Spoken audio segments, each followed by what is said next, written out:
ராமரை ஆவினும் பரங்குணம் அறமந்தாடுக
Namah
இன்றைய தினம் நமது சிவன் கோவிலிலே பிரதோஷ பூஜை சிறப்பாக நடைபெற்று வருகிறது.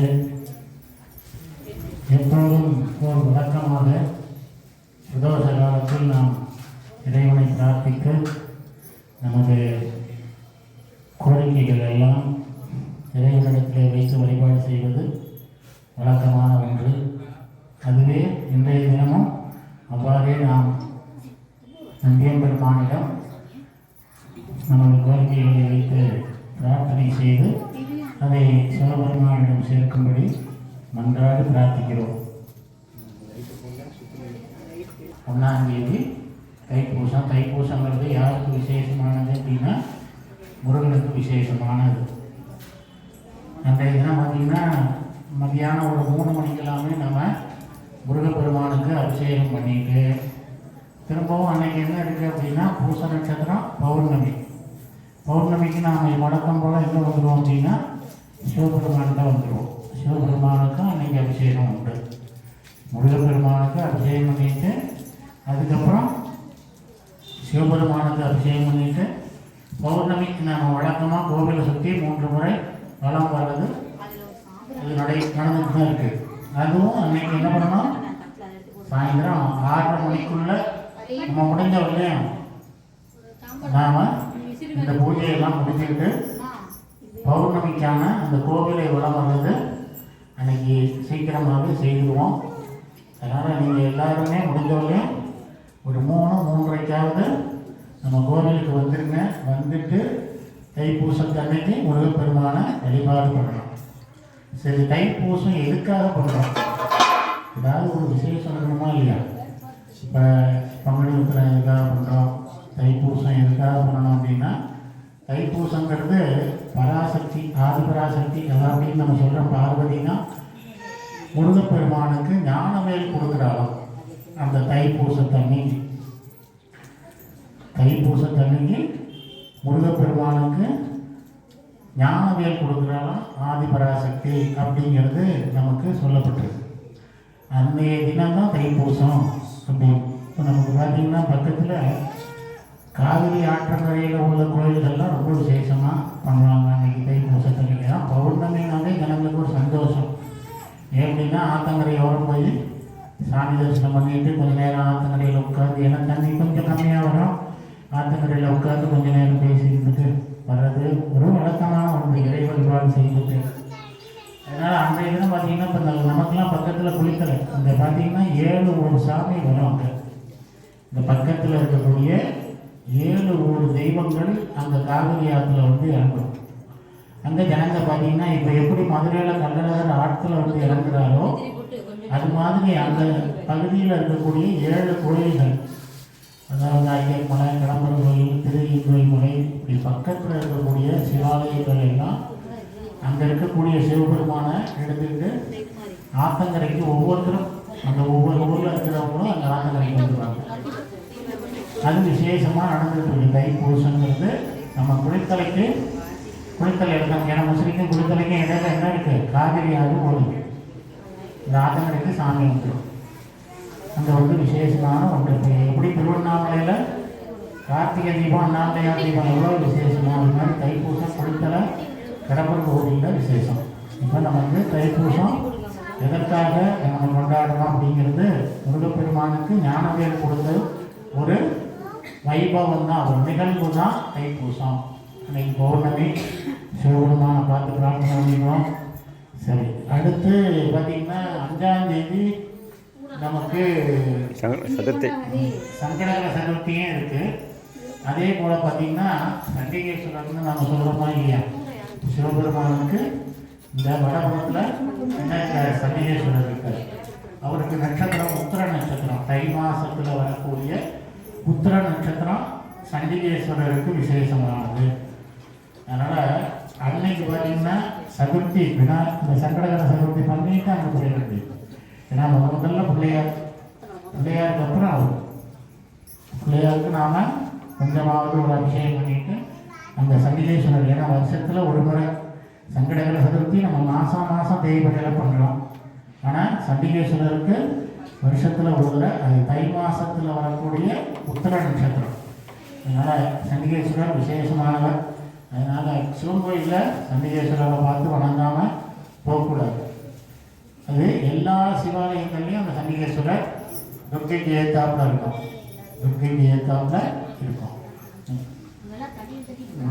அதெல்லாம் இந்த தம்பி சொல்கிறான், அதெல்லாம் தட்டிட்டு போகக்கூடாது. கையை தட்டி அல்லது செவுக்கு தட்டுறது அல்லது சொடக்கு போடுறது அல்லது நம்ம கட்டியிருக்கிற துணியிலிருந்து கொஞ்சம் நூலை பிடிச்சி உள்ளே போடுறது, இதெல்லாம் வேண்டாம் அப்படிங்கிறத சொல்கிறான் தம்பி. அது உண்மைதான், அது தெரிஞ்சிக்க வேண்டிய ஒன்று. நாம் அங்கே போய் கொஞ்சம் நேரம் இருந்து சண்டிகேஸ்வரரை பிரார்த்தனை பண்ணிட்டு நீங்கள் கையை மட்டும் லேசாக தொடச்சி விட்டுட்டு, நான் சிவன் கோவிலிருந்து எதையும் எடுத்துகிட்டு போகலை அப்படிங்கிறதுக்காக அங்கே சும்மா கையை மட்டும் தேய்ச்சி காமிச்சிட்டு நம்ம போகிறோம். ஏன் அப்படின்னா சிவன் கோவிலுக்கு சண்டிகேஸ்வரர் எப்படின்னா ஒரு கணக்குக்குள்ள மாதிரி.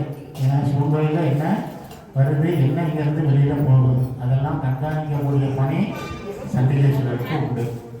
அதனால் நாம் இங்கேருந்து எதை எடுத்தாலும் நம்ம என்ன பண்ண வேண்டியதாக இருக்குது அப்படின்னா ஒரு ரூபா சட்டத்தில் போட்டுருவோம். திருநூறு வாங்கினாப்பா, குங்குமம் வாங்கினாப்ப நம்ம ஒரு ரூபாயை சட்டத்தில் போடுவோம். 2 வில்வ தலை பறிக்கிறோமா, இதோ அவசியம் தேவைப்படுதா, ஒரு ரூபா 2 ரூபா நம்ம கோட்டியில் போட்டு போயிடுவோம் அந்த மரத்தடியில். அப்படி ஒவ்வொன்றும் பார்த்திங்கன்னா சிவன் கோயிலேருந்து நாம் எதையும் கொண்டு போகக்கூடாது. நெத்தியில பூஜை வச்சுக்கலாம். அதுக்கு தான் சொல்கிறேன், சிவன் கோயிலுக்கு வரும்போது திருநூறு வாங்கிறதுக்கு முன்னாடி கொஞ்சம் நீங்கள் ஒரு ரூபா கையில் வச்சுக்கிட்டாது கட்டத்தில் போட்டு திருநூறு வாங்கிக்கிங்க அப்படின்னு சொல்லுது. இது வந்து நமக்கு ஒரு சிரமமாக இல்லை. இதை வந்து நாங்கள் காசுக்காகவும் சொல்லலை, நம்ம ஒரு அதாவது வழிபாட்டு முறை அது.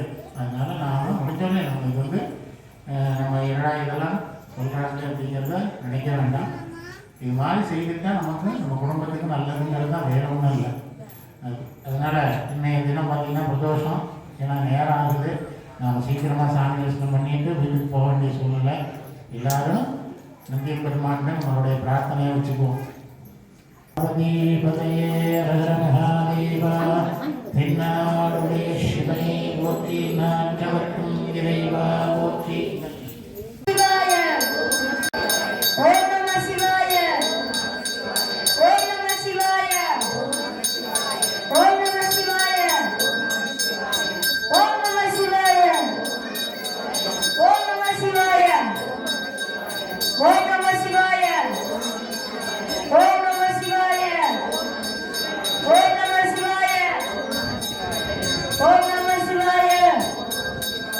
Om Namah Shivaya.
ध्यायेत् सर्वविघ्नोपशान्तये ॐ भूर्भुवः भुवः ॐ शुभः ॐ महः ॐ जनः ॐ तपः ॐ सत्यं तत्सवितुर्वरेण्यं भर्गो देवस्य धीमहि धियो यो न प्रचोदयात् अमृतं ब्रह्मा भूर्भुवस्सुरो नमो वाक्ते समस्ते धुरीदक्षयद्वार श्री परमेश्वर प्रीत्यर्थं शिव शिव शिवशम्भोज्ञाय प्रवर्तमानस्य ब्रह्मणः विद्यपराक्ते श्वेतवराहकल्पे वैवस्वते मन्वन्तरे अष्टाविंशतितमे कलियुगे प्रथमे पादे जम्बोद्वीपे भारतवर्षे भरतखण्डे मेरोः दक्षिणे पार्श्वे दण्डकारण्यां शताब्दे अस्मिन् वर्तमाने विभगारिके प्रभवादीनां षष्ठ्यागा षष्ठिसंवत्सराणां मध्ये श्रीविश्वावसु नाम संवत्सरे उत्तरायणे हेमन्तर्तौ महरमासे शुक्लपक्षे ध्यायां पुण्यतिथौ वासरः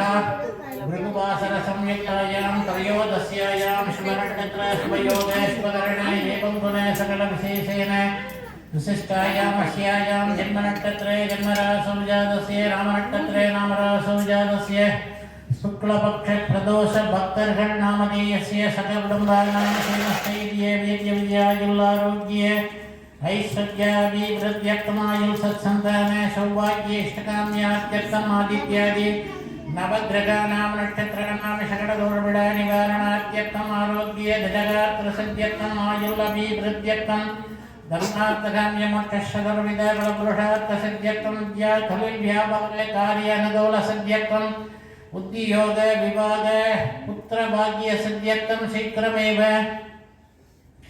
धनं धान्यादि अभिवृद्ध्यर्थं शीघ्रमेव सकलकार्य अनुकूलसिद्ध्यर्थं नन्दिकेश्वरमूर्तिप्रसादसिद्ध्यर्थं काशी विशालाक्षी अंबिका समेत काशी विश्वनाथस्वामी प्रसादसिद्ध्यर्थं नन्दिकेश्वरमूर्तिपादारविन्दयोग अष्टोत्तरबिल्वदलपूजामध्यगरस्यैवं भगवश्वदेव सुधाय नमः ओं सर्वस्वदेव सुधा ईशानस्वदेव सुधा वसुपदो देवस्वदेव सुधा उग्रस्वदेव सुधा रुद्रस्वदेव सुधाय नमः ओं भीमस्वदेव सुधा नमः देवस्वदेव सुधाय नमः महादेवाय नमः नन्दिकेश्वरमूर्ते नमः नानाविध परिमलवस्त्र पुष्पाञ्जलिं समर्पयामि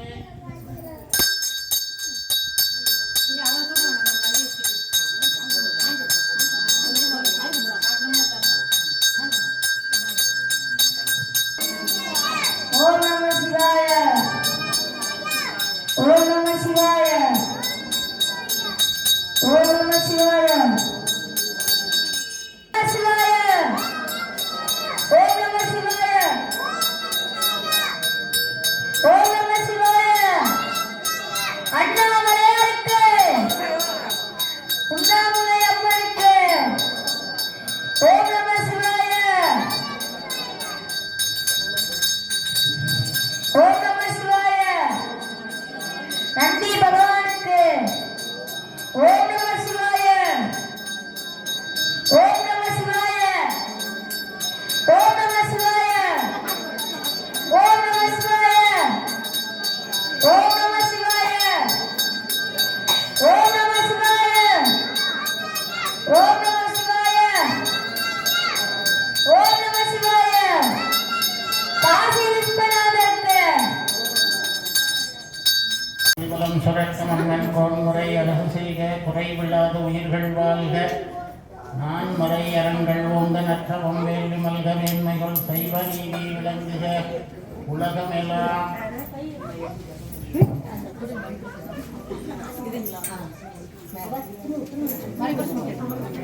இதுங்களா